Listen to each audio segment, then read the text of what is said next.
Welcome to Enchanted Astrology with Ariel Smith. Thank you so much for joining me as we explore the astrology for the week of July 29th through August 4th. This week we have a very activated full moon in Aquarius, and I always love using stories and metaphors to help bring astrology to life. Sometimes a chart signature is so clear that the metaphor almost presents itself. And this week, although it may feel like a very familiar story, I want to use the metaphor of the caterpillar becoming the butterfly. Because sometimes the most powerful symbols are the ones we already intuitively understand. So this full moon has such a strong signature of transformation, identity shifts, and the process of becoming something new. And rather than trying to create a completely new metaphor for this, I think the story of the metamorphosis perfectly captures what is happening astrologically this week. So today, we are going to look at the exact astrology taking place, and then we will unpack the deeper story of the caterpillar entering the cocoon, undergoing a complete transformation, and emerging as something entirely new. So the full moon in Aquarius occurs on July 29th at 8:36 a.m. Mountain Standard Time at 6 degrees 30 minutes of Aquarius. And the major aspects happening around this full moon create a very powerful story. So the sun is exactly conjunct Jupiter at 6 degrees of Leo. They are only 5 minutes apart, with the moon opposing this conjunction at 6 degrees of Aquarius. And the moon is also conjunct Pluto by a 2-degree orb, with Pluto sitting at 4 degrees of Aquarius. We also have the lunar nodes that have just recently changed signs, with the south node now in Leo and the north node in Aquarius. Uranus and Neptune are also supporting this full moon as well, creating harmonious aspects to both the sun and the moon. And then we have two important squares. We have Mars at 21 degrees of Gemini, squaring Venus at 21 degrees of Virgo. And we have Mercury at 17 degrees of Cancer, squaring Saturn at 14 degrees of Aries. So this is a very activated full moon, and the themes that are emerging here are: who am I becoming, and do the systems that I am part of support my expanded sense of self? How does my individuality contribute to something larger than myself? What emotional attachments, identities, or patterns are ready to transform? And maybe most importantly, what must be released in order for a new version of myself to emerge? So this is the energy of not being able to expand into the next version of ourselves until something fundamental changes. And this is where our caterpillar story begins. So imagine a caterpillar, and the caterpillar has a very clear identity. It knows how to move through the world. It knows what it eats, where it goes, what keeps it safe. It knows how to survive. And there's nothing wrong inherently with this caterpillar and its identity. It is perfectly adapted to the form that it is currently inhabiting, but eventually there does come a moment where that form is no longer supporting who the caterpillar wants to be and where it wants to go. So the caterpillar eventually reaches the end of its current identity. It can no longer just simply continue moving through the world on hundreds of tiny little legs. So something inside it knows that it is time now for something different. And this is where we encounter this Pluto conjunct the Aquarius full moon. So the moon represents our emotional body, our intuition, our sense of safety, what we are attached to. And Pluto represents deep transformation, endings, rebirth, and the process of releasing what can no longer continue forward. And the moon conjunct Pluto in Aquarius is the emotional experience of realizing I cannot continue being who I have always been. So the caterpillar does not enter the cocoon because it has a perfectly logical explanation for what is happening. It does not have a 5-step transformation plan. No, something deeper is guiding it. And this is something intuitive. It is something very ancient. Something within it just knows that the next version of me requires a surrender. And this is the energy of Pluto. So Pluto does not just simply ask us to improve upon the existing structure. No, Pluto asks us to transform the structure entirely. So the caterpillar does not become the best possible caterpillar. The caterpillar does not grow stronger legs and become the leader of all the other caterpillars. The caterpillar transforms into something completely different. And this is where we bring in the Sun conjunct Jupiter in Leo, because this is the butterfly. So the Sun represents our identity, our consciousness, our vitality, and our self-expression. And Jupiter is going to expand whatever it touches. And in Leo, this is a beautiful signature of creativity, confidence, expression, warmth, and the desire to shine. And the butterfly represents the fullest expression of this energy, right? The beautiful, vibrant colors become visible. Its wings emerge. You can see the being that was hidden inside the caterpillar now becoming visible. But there is a very important distinction here, because the butterfly is not an amplified caterpillar. The butterfly is not the caterpillar trying harder. The butterfly is what happens when the caterpillar transforms. And this is the deeper message of this full moon here, that growth does not always mean becoming more of who we already are. Sometimes growth requires becoming someone new, and especially the case when Pluto is so closely involved. Now, this brings us to the lunar nodes, because very recently the South Node has just entered into Leo, and the North Node has entered into Aquarius. And the South Node represents what is familiar. So it represents the patterns, the identities, and the ways of being that we already know and are familiar with.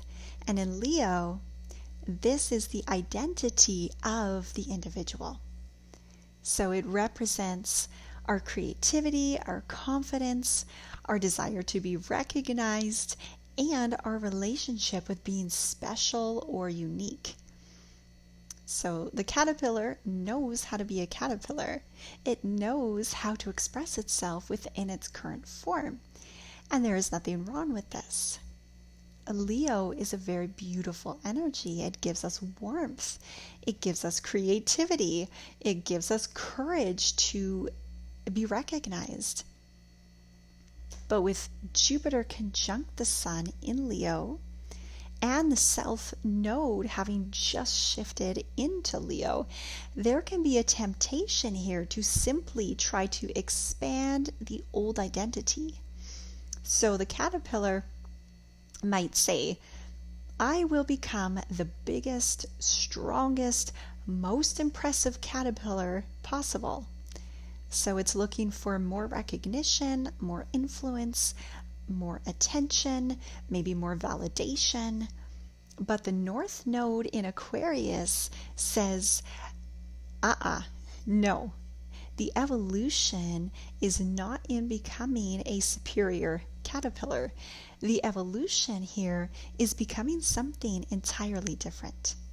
So Aquarius asks us to move beyond the isolated identity of the individual and recognize ourselves as part of a larger ecosystem. The butterfly does not exist only for itself.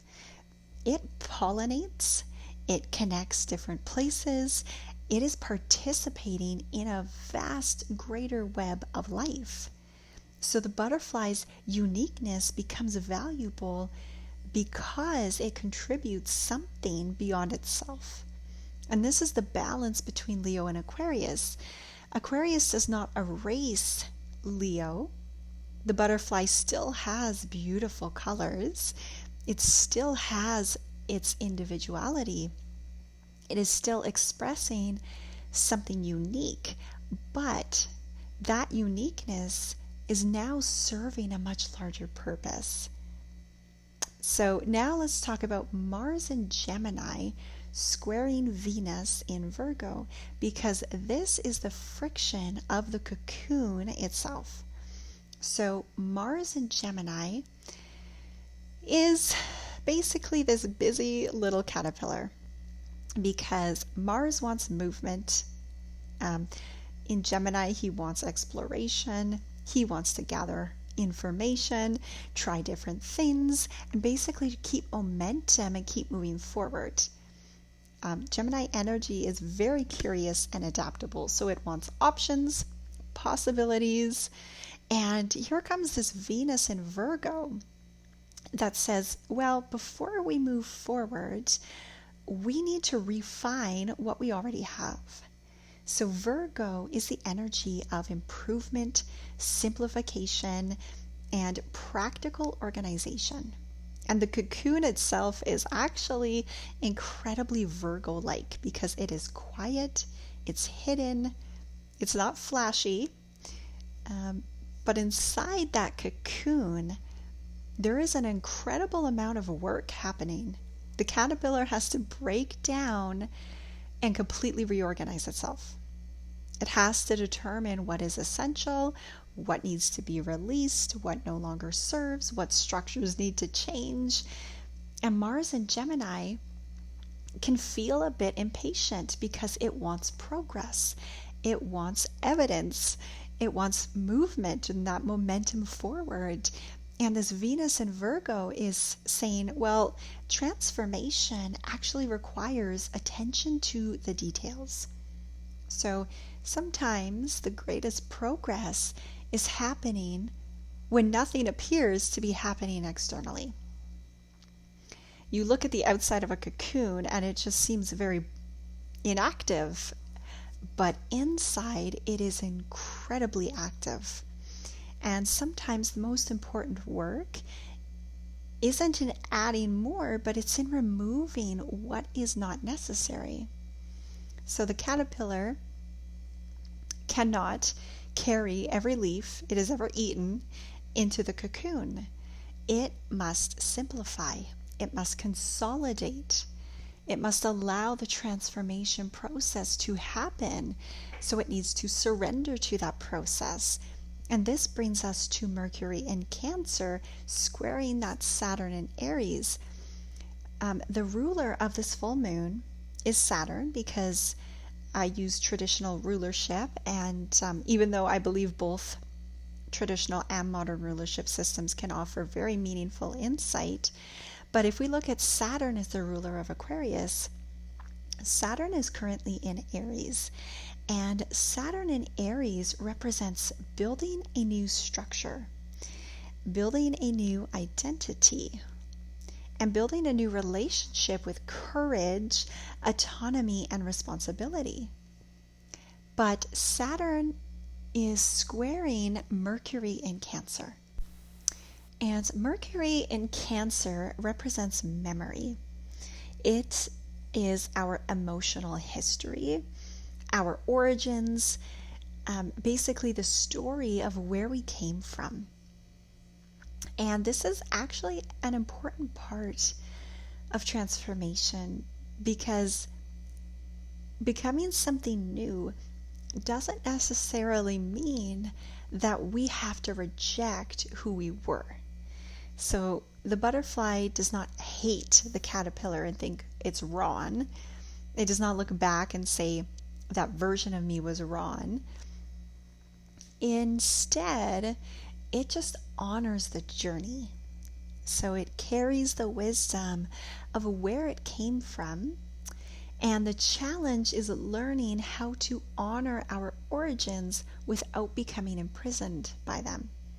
Because if we cling too tightly to our old identity, we cannot transform. But if we reject our past completely, we also can lose valuable wisdom and perspective. So the invitation here is integration. It is remembering where you came from, honoring what has shaped you, and still allowing yourself to become something new during this process. I actually have 2 cocoons outside my door right now. They have been there for a few weeks, and it started with one caterpillar entering her cocoon while the other one remained nearby watching the process. And eventually, the second caterpillar entered his cocoon as well, and now they have been quietly transforming together. And I imagine they will be emerging very soon after this full moon.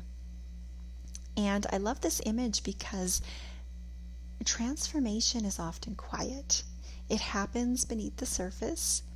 It happens when nobody else can see it. And the caterpillar does not look or appear to be making progress. Outside of the cocoon, it still looks the same as it did. But inside the cocoon, everything is changing. And this full moon is asking us, where are you being invited into your own cocoon?